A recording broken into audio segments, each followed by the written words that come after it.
Just tell me the truth. His voice from the dark. All the lights are off. I'm still holding my keys. Still wearing my coat. Still half smiling from something I can't remember now. The silence that follows is so complete I can hear my own heartbeat. That's when I know. Whatever he's about to say, he's already decided. Cade is sitting at the dining room table. I can barely see him, just the outline. The shape of his shoulders. The stillness. Not resting. Not calm. The kind of still that means something inside has already detonated, and the body hasn't caught up. Cade? What are you? Sit down.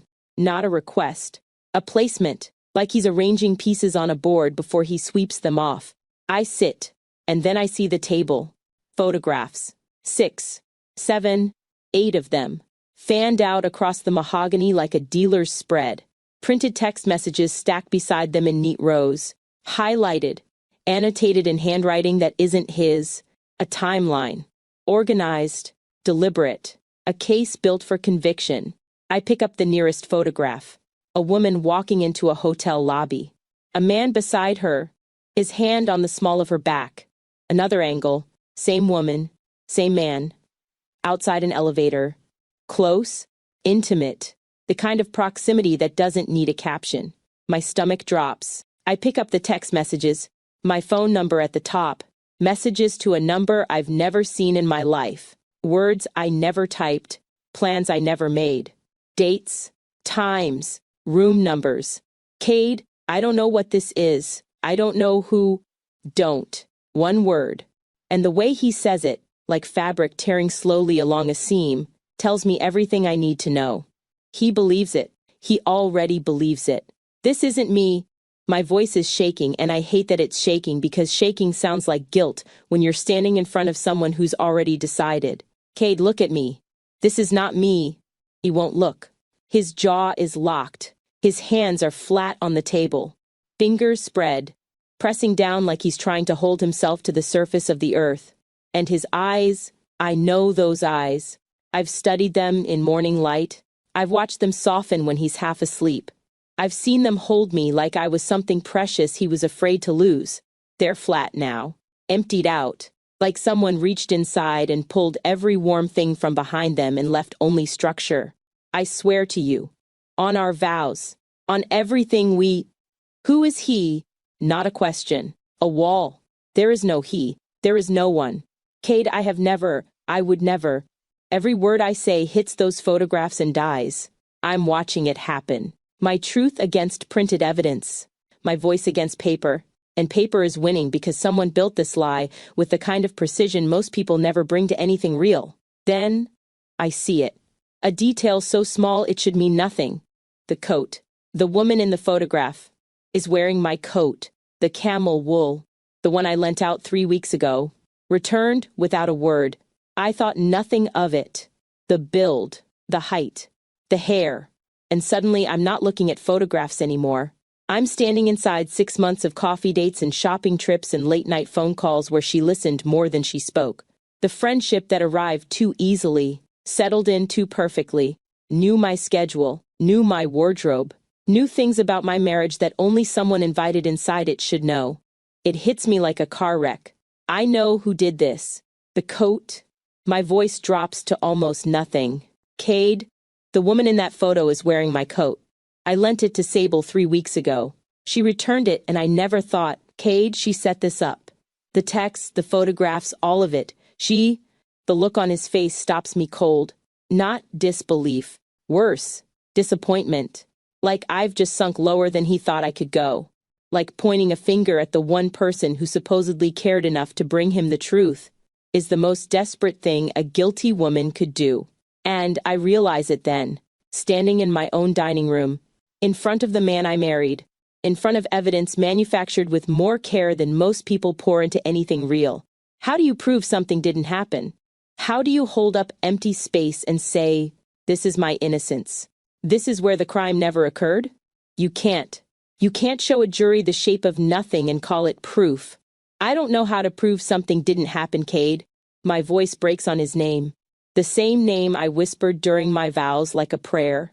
The same name I murmured into his shoulder at 2 in the morning when the world was quiet and he was mine. Silence, the kind that swallows a room whole. His jaw moves.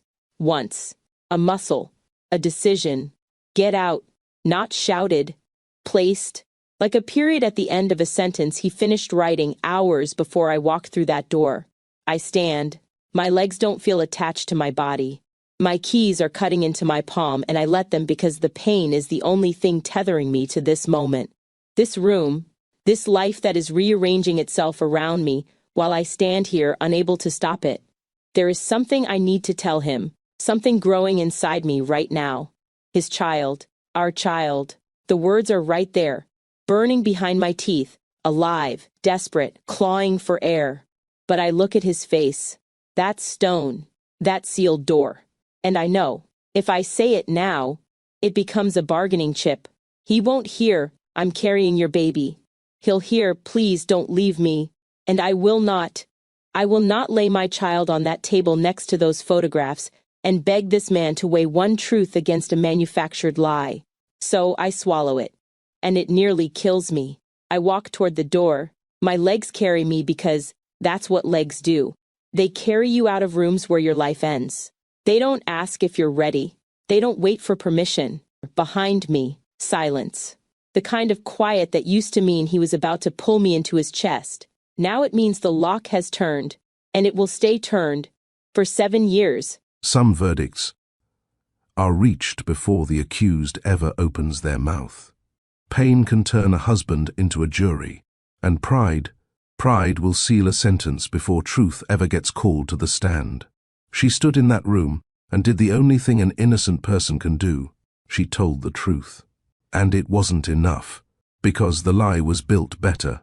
Have you ever been found guilty of something you didn't do, by the one person whose belief you needed most? Tell me in the comments. And if this is your first time here, hit subscribe. You're going to need to hear what happens next. I grew up in a rented house with a mother who worked double shifts, and a father who left before my memory was old enough to hold his face. I don't have a single image of him that didn't come from a photograph someone else took. He's a stranger I share blood with. That's the whole story. I stopped looking for a longer version when I was 13. My mother was not soft. She didn't have the luxury. She was a woman who paid rent on time and skipped meals quietly and never once let me see her cry, though I heard her through the walls more times than she ever knew. She taught me 2 things. First, that love is not a word.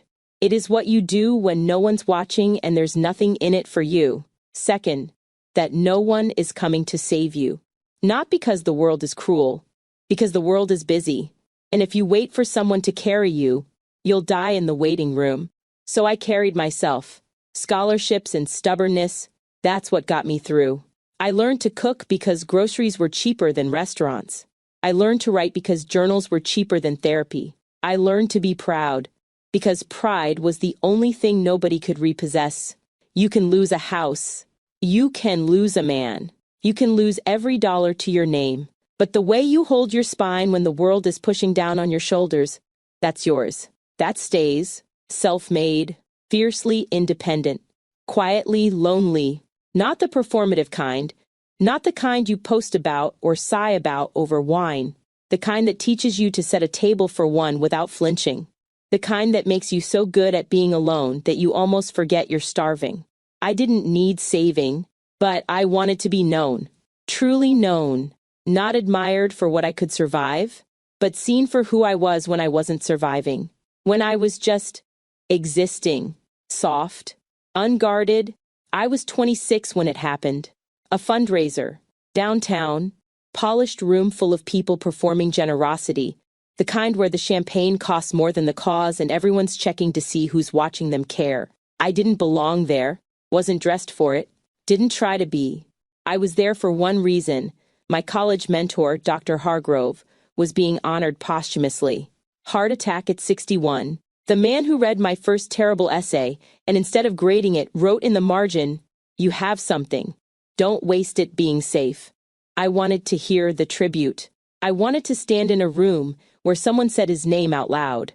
That's all. I stood near the back. Glass of water instead of champagne. Tears I didn't bother hiding because I've never understood the performance of pretending grief is something to apologize for. A man I respected was being remembered by people who mostly didn't know him. I was going to cry if I wanted to cry. He must have meant a great deal to you. I didn't look up immediately. I was watching the podium. The speaker was reading from a card, mispronounced Dr. Hargrove's middle name. It irritated me more than it should have. He did, I said. I funded this wing of the building. He was one of the reasons. I turned then. Tall, dark suit that fit like it was built on his body. A face that belonged on the side of a building or a magazine no one reads for the articles. Eyes that seemed to be studying me the way most people study problems they're trying to solve. I didn't know who he was. I wasn't playing coy. I wasn't performing disinterest. I genuinely did not recognize the man standing next to me. His name meant nothing. His face meant nothing. The wing of the building he'd funded meant nothing.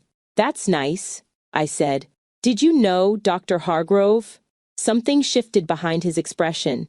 A flicker. Not offense. Surprise. The kind of surprise a man shows when someone responds to him instead of to the idea of him.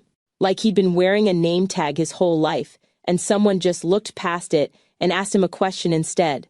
Not well enough, he said. Clearly, he mispronounced his middle name. The speaker. I noticed. Did you? Emmerich. Not Emmerich? He'd have hated that. I looked at him, actually looked, for the first time. You did know him. I sat in his office twice. He told me money was a tool, and most men mistake the tool for the house. A pause. A half smile that didn't seem practiced. I think he was talking about me. I almost laughed. Almost. It slipped before I could catch it, and I saw him notice, the way you notice a crack in something you thought was sealed shut. We talked for an hour, not about his money, not about his buildings or his name or the wing he'd funded, about Dr. Hargrove, about the way some teachers see something in you before you see it yourself, about mispronounced names, and how the dead can't correct the living. I didn't know his name until someone said it across the room like a headline. Cade Winslow. Empire built by 32. 3 continents. The kind of wealth that turns a man into a performance. Every room he enters becomes a stage. Every conversation becomes a transaction. Every relationship becomes a question of what the other person wants from him. Intense. Relentless. The kind of man who gives everything to whatever he's building and expects the same from everyone around him. Pride like a load-bearing wall. Remove it, and the whole structure comes down. But underneath that, I sensed something I couldn't name yet. A man who wanted to be chosen, not calculated, not leveraged, chosen, by someone who wasn't performing for his attention or positioning for his access. Someone who would look past the name tag and ask about the dead professor. He asked for my number before I left. I gave it to him because something in his voice when he talked about Dr. Hargrove sounded like something in mine. I walked out of that fundraiser, thinking I'd had an interesting conversation with a stranger. I had no idea I'd just met the man who would become my whole world, and then destroy it. I'm sitting on a motel bed now, the kind with sheets that smell like bleach, and every person who ever slept here before. My coat is still on. My hands won't stop shaking. I keep reaching for my phone to call him, to explain, to say one more time what I said in that room. It wasn't me. It was never me. The coat in the photograph is the same coat I lent to a woman I thought was my sister. But what would I say that I didn't already say? I look at my ring finger. The ring is still there. He didn't ask for it back. Maybe he forgot. Maybe it didn't matter enough to remember. I press my hand flat against my stomach. Nothing showing yet, just the knowledge of what's there, what's growing, what he doesn't know about. The fundraiser feels like 100 years ago. A different woman in a different room. A woman who still had her whole life ahead of her instead of behind her. He called the next day. Not texted. Called. His actual voice through the phone asking if I wanted to get coffee and talk about dead professors and mispronounced middle names. I said yes before I could talk myself out of it. And that was the last rational decision I made for a long time. The courtship wasn't what you'd expect. No private jets. No 5-star restaurants where the menu doesn't list prices. He offered those once, early, and I told him I didn't want the performance. I wanted him. Whoever he was at 2 in the morning when the suit came off and the name stopped mattering. He went quiet for a long time after I said that. Then he showed up at my apartment the next Saturday morning with farmer's market bags and an argument about whether sonnets were the highest form of poetry or the most overrated. He was wrong, by the way. Sonnets are neither, but the argument lasted 3 hours, and somewhere in the middle of it I realized I was laughing in a way I hadn't laughed in years. The kind that lives in your stomach, not your throat. We ate cold pasta on my kitchen floor at midnight, because the table was covered in manuscript pages from the novel I'd been writing and rewriting for 4 years. He picked up a page without asking. Read it. Didn't say it was great. Said, "This paragraph is afraid of itself. Write it again like you're not apologizing." I wanted to be angry. Instead, I rewrote it that night, and it was the best paragraph in the book. That's what I asked from him. His attention, his honesty, his time. 3 things no one had ever requested because they were too busy asking for everything else. The access, the introductions, the money, the name.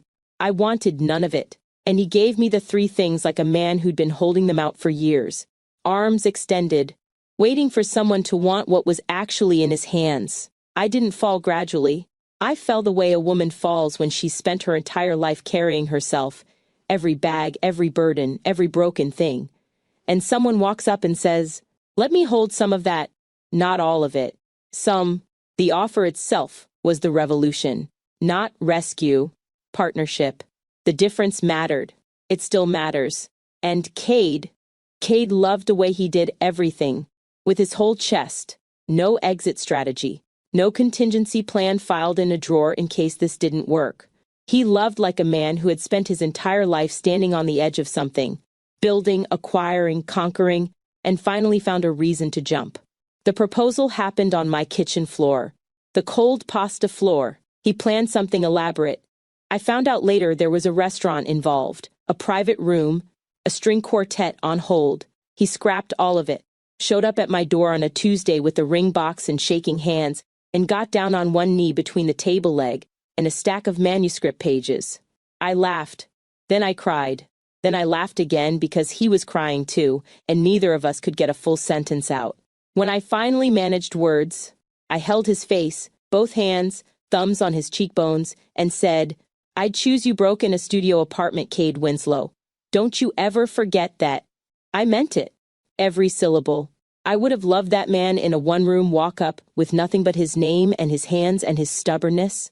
He never forgot it. But he failed to believe it when it mattered most.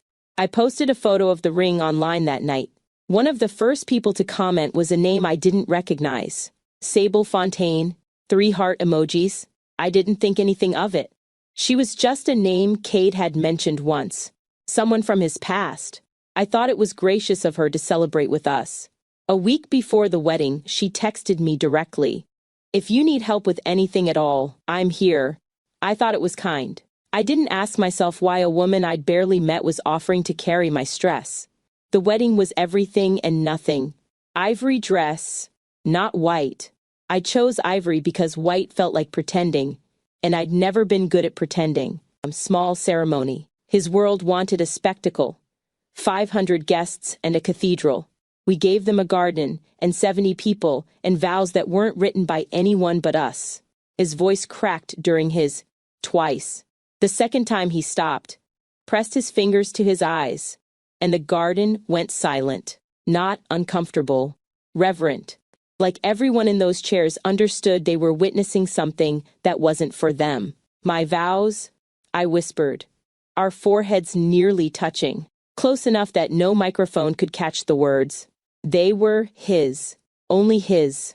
What I said in that space between our faces belongs to a marriage that no longer exists, and I won't give it to anyone else. Some things stay sacred even after they've been destroyed. For one afternoon, 2 people who found something real in a world full of performance stood in front of witnesses and promised to protect it. We didn't protect it. The reception was winding down when I saw her. I didn't know her then. Not really. Just the name from the comment. The text about helping. She arrived uninvited but composed. The kind of composure that takes practice. Dark dress. Perfect posture. a face that entered a room like a press release, designed to communicate before a single word was spoken. Cade noticed her across the room. His expression didn't change, not in any way most people would catch. But I was his wife. I caught it. A micro-adjustment, not alarm, not affection, something closer to a drawer being closed. He walked me over, casual, hand on my lower back. Someone I used to know, he said. Light, easy, a designation designed to close a door without slamming it. She smiled, extended her hand to me. Congratulations. You're a lucky woman? I shook her hand and looked into her eyes, and something flickered behind them, just for a moment, like a match being struck in a dark room. Not warmth. Assessment. Territory marked. Borders studied. The kind of look a woman gives another woman when she's measuring the space between where she stands and where she wants to be. But it was my wedding day, the happiest day of my life. The man I loved had just stumbled through his vows with tears on his face, and I had whispered mine like a prayer into the space between our foreheads. I was not going to let a flicker in a stranger's eyes unravel a single thread of that. So, I smiled back, squeezed her hand. Let it go. Sable Fontaine. I learned the full story later. She dated Cade 3 years before me, left him thinking she could find something better. She didn't. The life she walked toward was colder and smaller than the one she walked away from. But she didn't miss Cade, not really. She missed the proof of him, proof that she had once been chosen by someone extraordinary. The memory of him became a mirror she kept checking to remind herself she still existed. And then she learned he married someone she considered ordinary, a woman with no name, no family, no fortune, a woman from a rented house with a mother on double shifts. That lit something in Sable that had nothing to do with warmth. And over the next 6 months, she would get close enough to destroy everything I loved. The motel room is cold tonight. I turned the heat up twice, but it doesn't reach the corners. Doesn't reach me. I keep replaying the vows. His voice cracking, my whisper, the garden going silent, the way he looked at me like I was the only real thing in a world full of performance. That man sat in the dark tonight and told me to get out. Same voice, same face, same hands that held mine at the altar.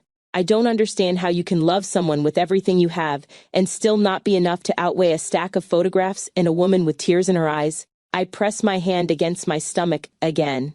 Flat. Still, but alive underneath.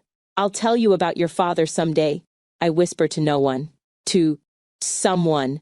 To the only person who might still need me. It started with a text message. 3 days after the wedding. I know we only met briefly, but I just wanted to say your vows were the most beautiful thing I've ever witnessed. I hope that's not weird coming from a stranger. Sable. It wasn't weird. It was warm. It was exactly the kind of thing a woman says to another woman when she means it. And I was hungry for it.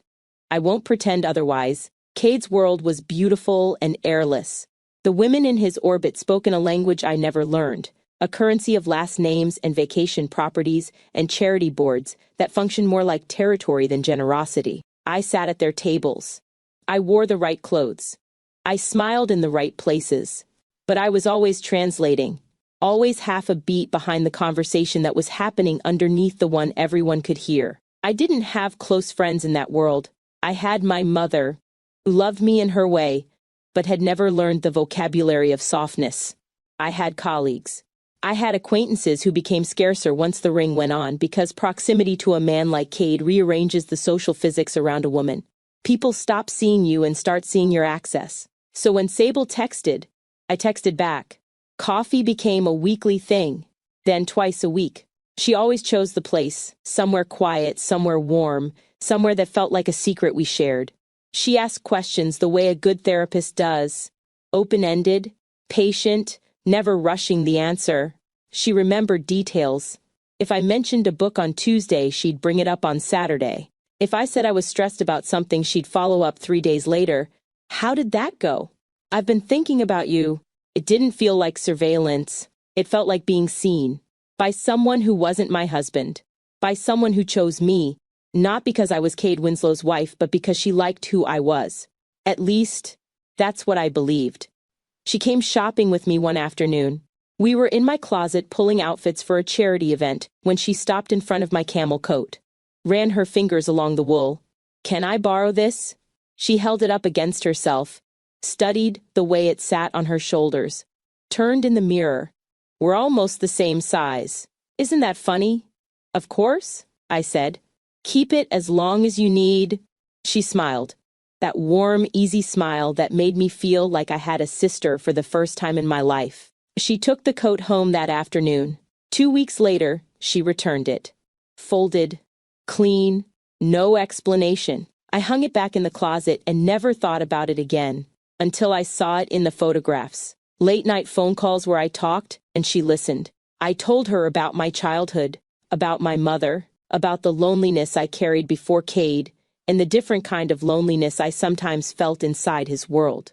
She absorbed it all with the perfect balance of empathy and restraint. Never too much, never too little, always calibrated. I thought I'd found a sister. Meanwhile, on the other side of the same months, my marriage was becoming something I didn't know was possible. Cade held my face when he talked to me. Not to make a point, not as a gesture, because that's how he oriented himself, anchored to something true before he could say what he needed to say. I fell asleep on his chest most nights, my hand over his heartbeat. Not because I was checking, because the rhythm of it was the only sound that ever made my mind go quiet. One night, half asleep, his voice barely there, he said something that closed my throat. "You're the first person who ever made my world feel quiet. The good kind. Like, I can stop. I can just stop." A man who built empires, who moved through the world like it owed him velocity, telling me, in the dark, in the voice you only hear when someone is too tired to perform, that I made him still. What was destroyed wasn't fragile. It wasn't new. It wasn't some shallow infatuation propped up by novelty and adrenaline. It was the strongest thing either of us had ever built. Layered, load-bearing. Tested by ordinary mornings and difficult conversations and the 1,000 small negotiations that hold a marriage together.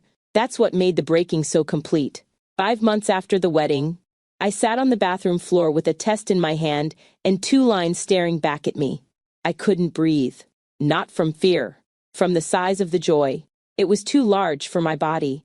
Too large for the room. I pressed my back against the tile and put my hand over my mouth and cried the kind of tears that don't have a sound. The ones that come from so deep inside you they bypass everything and go straight to the surface. I wanted to run downstairs and tell Cade immediately, but I stopped myself. He deserved more than a blurted announcement over breakfast. This man, who whispered in the dark that I made him still, he deserved a moment that matched the magnitude of what was happening. So I planned. Something intimate, something just ours. But I needed to tell someone first. Because joy that size needs a witness before it becomes a plan. It needs to be spoken out loud to someone who will hold it gently and say, "This is real." I called Sable. She came over within the hour. I told her on my living room couch, the same couch where Cade fell asleep on Sundays with his head in my lap, and she grabbed both my hands and leaned forward and her eyes filled with tears so convincing I can still see them. "Oh my God." Her voice broke on the words. "Oh my God, Delphine. He's going to be the most incredible father. You're going to be the most incredible mother. I'm so happy for you," I could scream. She pulled me into a hug, held on tight. I could feel her heartbeat against mine, and I remember thinking, this is what it feels like to have a sister. This is the piece I was always missing. "When are you going to tell him?" she asked. Still holding my hands, still smiling. "This weekend. I'm planning something special. He's going to lose his mind." She squeezed my fingers. "Promise me you'll call me right after. I want to hear his voice when he finds out." I promised. I didn't see her face when she finally pulled away, and I turned to reach for the tissues on the coffee table. Didn't see the smile leave. Didn't see the calculation replace it. Didn't see her eyes move to my phone on the couch cushion, to the calendar on the wall where I'd marked Cade's travel dates, to the coat hanging by the door. I was already imagining Cade's face when I told him he was going to be a father. Sable was calculating how to make sure he never found out. There is a difference between a friend who listens to understand you and a person who listens to dismantle you. And the tragedy is, they feel identical. The questions are the same. The warmth is the same. The "I've been thinking about you" is the same. The difference is invisible until the damage is done. Because manipulation doesn't announce itself. It wears the face of intimacy. And the loneliest people, the ones who've been carrying everything alone, the ones starving for someone to see them, they are the most vulnerable to someone who performs closeness like a craft. Subscribe if you haven't already, because the cruelest betrayals don't come from strangers. They come from the people we let closest to the things we love most. And what Sable does next will prove it. I pieced together what Sable did over months and years, from fragments, from evidence trails nobody thought to follow, from the wreckage she left behind when she walked away with nothing. She didn't improvise. That's the part that still makes my chest tight.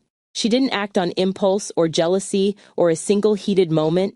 She built what she built the way an architect builds a skyscraper. Foundation first, then framework, then the details that make it look inevitable. 6 months, that's how long she spent inside my life before she pulled the trigger. 6 months of coffee dates and borrowed clothes and late-night phone calls where I gave her everything she needed without knowing I was loading the weapon myself. She learned my schedule. Not overtly. She never asked, "Where will you be on Thursday?" She just listened, absorbed, filed away every mention of a dinner with Cade. Every evening I said I was staying home while he traveled. Every gap in my week that could be filled with a fiction no one would think to check. She cataloged my wardrobe, the pieces I wore most, the way I walked, the way I held my shoulders, the silhouette I cut from behind when I didn't know anyone was watching. She studied my marriage, the things I told her about Cade, his intensity, his pride, the way his love came with a clause written into every atom of it that said all or nothing. She listened to me describe the most beautiful thing in my life, and took notes on exactly where to place the blade. Most people don't put that kind of care into the truth. Sable put it into a lie. And that's what made it unbreakable, not because it was real, but because it was built better than reality. The text messages came first.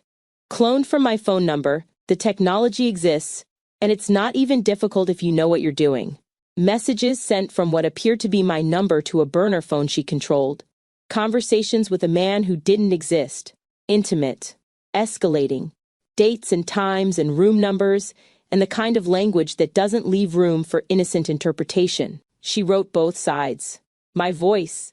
Perfected after 6 months of listening to the way I spoke, the phrases I used, the rhythms of my sentences. And his voice, whoever he was supposed to be, crafted to sound like a man who knew me, who wanted me, who had been inside spaces only my husband should have occupied. The photographs came next. A woman she hired, same height, same build, same hair color, wearing my coat. The coat I lent her. The coat she returned without comment. Photographed from angles that were just obscured enough. Walking into a hotel lobby with a man whose face was never quite visible. The same hotel. Multiple dates. A pattern designed to look like evidence of something ongoing and deliberate. The man in the photographs was an actor. Paid. Briefed. Prepared to verify the affair if anyone ever asked. Though Sable was betting no one would. The photographs would do the work. The text would seal it, and Cade's pride would handle the rest. She built redundancies, cross-references, small details that would hold up if anyone looked closely, though she was counting on the fact that no one would, because she knew Cade. She knew the way he loved. No middle ground, no investigation, just the verdict and the sentence delivered in the same breath. The fabrication took months. Careful, patient, methodical. Every piece placed with the precision of someone who understood that the best lies don't feel like lies at all. They feel like the truth finally being uncovered.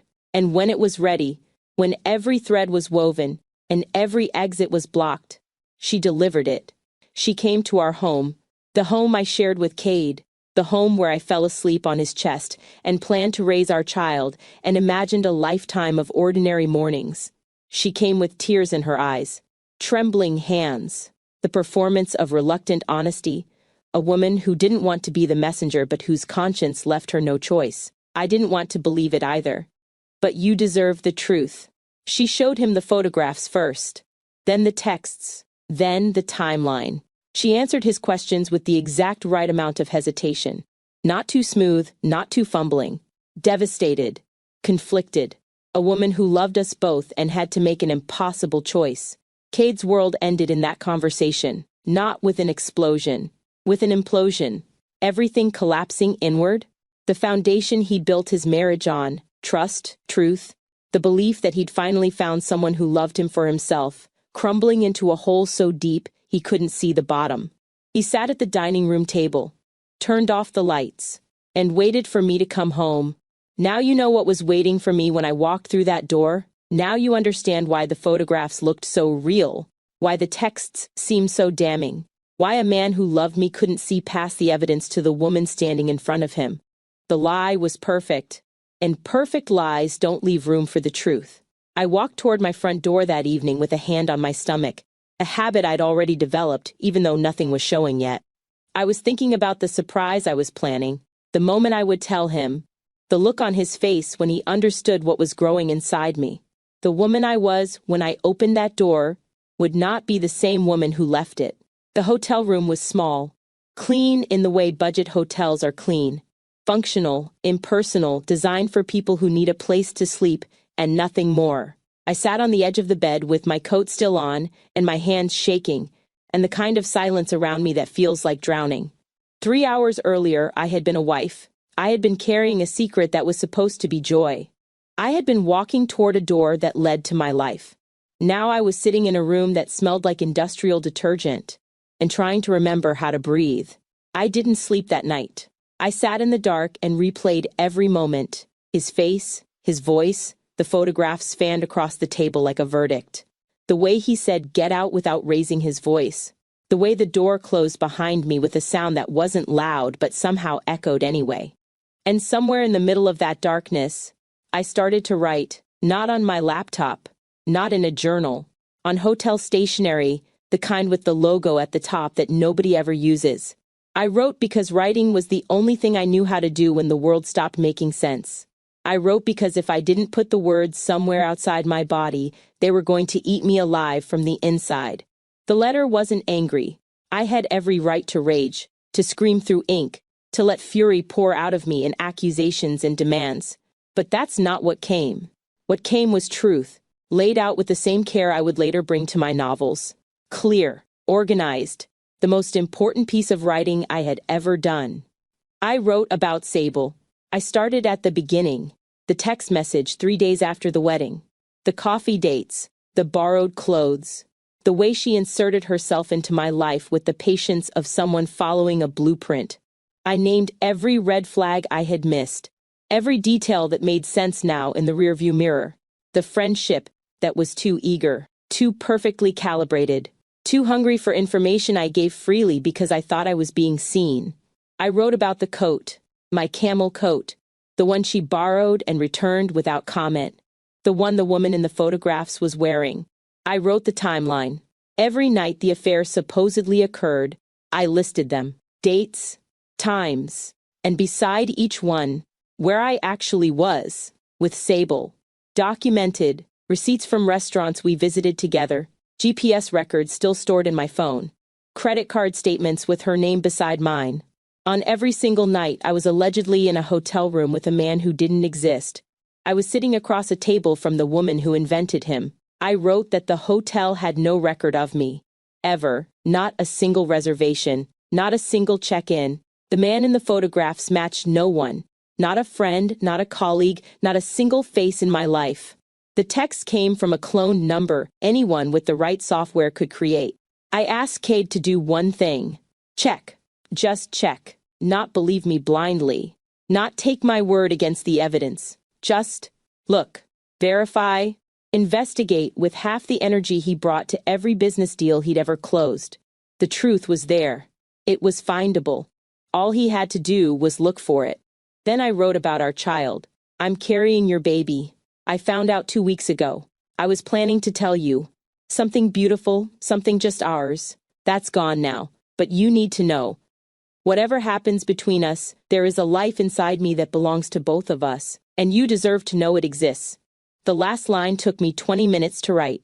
I kept starting and stopping, crossing out words, trying to find the sentence that would cut through the wall he'd built and reach the man I married. Finally, if you ever loved me, even once, you'll look for the truth instead of hiding behind your pride. I sealed the envelope, wrote his name on the front, and, in the morning, I drove to the estate. Cade wasn't there. I knew he wouldn't be. He'd be at the office, burying himself in work, building walls out of spreadsheets and conference calls. That was his pattern. When the world hurt him, he outran it. The housekeeper answered the door. Margot, kind eyes. She'd always been warm to me, never performative, never angling for favor, just genuine. She saw my face and didn't ask questions, didn't need to. I handed her the envelope. Please make sure Cade reads this. It's the most important thing I'll ever write. She took it. Promised. Put a hand on my arm for just a moment, the kind of touch that says I'm sorry without requiring a response. Then I left. She placed it on the hallway table, right where Cade would see it when he came home, right where it couldn't be missed. But it was missed. Because 2 hours later, Sable visited the estate. She'd been a regular for months. The staff knew her, trusted her, let her in without question, the best friend of the wife, here to check on things, here to help during this difficult time. Nobody thought twice. Why would they? Sable spotted the envelope on the hallway table. My handwriting. Cade's name. She picked it up casually. Oh, is this from the florist? I'll put it on his desk. Margot thought nothing of it. Why would she? Sable was helping. Sable was always helping. Sable walked out of that house with my letter in her purse. She read it in her car. I know because there's no other explanation for what happened next. For the 7 years of silence, for Cade never once mentioning the pregnancy, for the look on his face in that dining room that said he believed he was the only victim in the wreckage. She saw everything. The truth. The evidence trail. The child. She folded the letter, put it in her purse, drove home, and the truth disappeared into a box in a closet, buried under scarves and magazines, the debris of a woman who destroyed a marriage and gained nothing from the wreckage. Cade filed for divorce within the week. I waited. For a call, a text, a sign that he'd read what I wrote and was willing to look, willing to check, willing to do the bare minimum a man does when his wife of 6 months begs him to investigate before he throws everything away. Nothing came. He either read the letter and didn't care, or never got it. Either way, the result was the same. The door was closed. The lock was turned, and I was standing outside with a child in my body and a truth in my hands that nobody wanted to hold. I signed the papers. I didn't take his money. Not a dollar. Not a painting. Not a single thing from the life we built together. People called me foolish. My lawyer called me emotional. But they didn't understand. I didn't want a piece of him. I wanted all of him or none of him. He chose none. So I took the only thing of his I would ever keep. The only thing that was mine by right and biology and the love that made it. I took our child. And I disappeared. She did everything right. I need you to hear that. She wrote the truth. She provided evidence. She asked only for the bare minimum. Look, check, investigate. She didn't demand blind faith. She gave him a roadmap to her innocence and asked him to walk it. And the system failed her, not her integrity, not her effort. The system, the housekeeper who trusted the wrong person, the husband who trusted his pride more than his wife, the woman who intercepted truth like it was junk mail. Someone listening right now has a truth they've been carrying, something they said that was never heard, something they wrote that was never read. This story is for you. Share it with someone who needs to hear that being disbelieved doesn't make you a liar. It makes you someone whose truth arrived in a room that wasn't ready for it. Stay with me. We're not done yet. I found a small coastal town 3 states away. The kind of place where the ocean does most of the talking, and people don't ask questions they don't need answered. I rented a room above a bakery with money I'd saved from before the marriage. Not much, but enough.